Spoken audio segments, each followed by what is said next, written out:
Assalamualaikum warahmatullahi wabarakatuh. Good morning students, how are you today? I hope you in good condition. Sebelum mulai pelajaran, mari kita berdoa terlebih dahulu. Nah, kali ini kita akan masuk pada chapter 2 dengan subchapternya adalah preposition. Tujuan pembelajarannya adalah yang pertama, to know the using of preposition, untuk mengetahui penggunaan preposition. Yang kedua adalah to know the preposition of place, atau untuk mengetahui kata depan untuk tempat. Preposition atau kata depan adalah kata yang digunakan untuk menghubungkan kata benda dengan kata lainnya. Nah, biasanya preposition ini terletaknya adalah sebelum kata benda. Preposition terbagi dua. Yang pertama adalah preposition of place atau tempat. Yang kedua adalah preposition of time atau waktu. Kali ini kita akan membahas tentang preposition of place. Kita lihat slide berikut ini. Ini adalah contoh dari identity card atau kartu identitas. Ada name atau nama, ada place of origin atau asal, dan ada address atau alamat. Nah, di bagian address ini ada 3. Yang pertama street on Jalan Merdeka, home address at Jalan Merdeka number 1, dan city-nya in Padang. Nah, kapan kita gunakan on, at, dan in ketika kita ingin menjelaskan tentang alamat? When we use on, in, dan at. Kapan kita gunakan on, in, dan at? Preposition of place atau kata depan untuk tempat.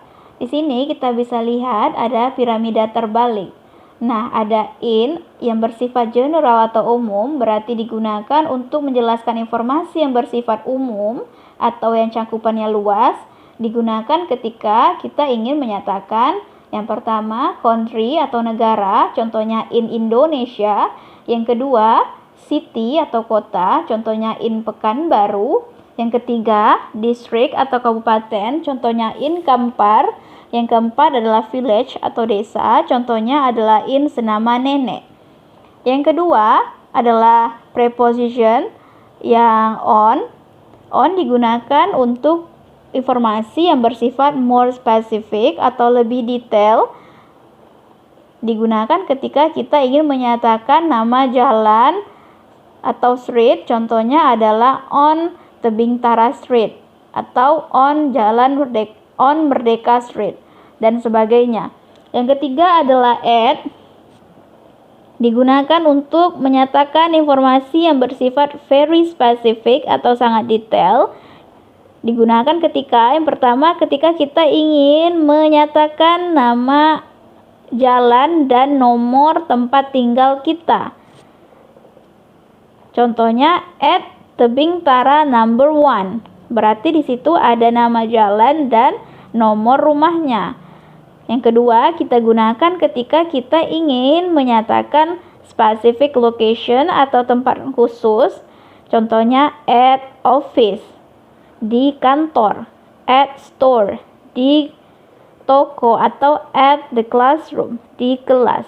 Nah, berarti rangkuman dari in, on, dan at ini adalah yang pertama, in digunakan ketika kita ingin menyatakan informasi yang bersifat umum atau luas. Yang kedua, on digunakan ketika kita ingin menyatakan informasi yang bersifat lebih detail.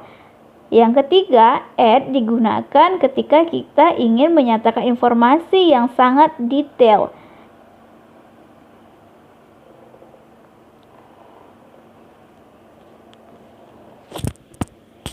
Nah, sekarang tugas kalian adalah kerjakan latihan berikut ini. Fill in the blank with on, in, or at. Isilah titik-titik dengan on, in, atau at. Di sini ada 4 soal yang harus kalian kerjakan, maka isilah titik-titik dengan preposition yang kalian anggap paling benar.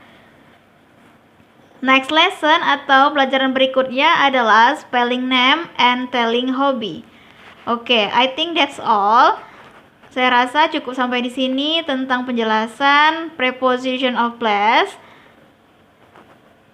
Terima kasih atas perhatiannya. Thank you for your attention.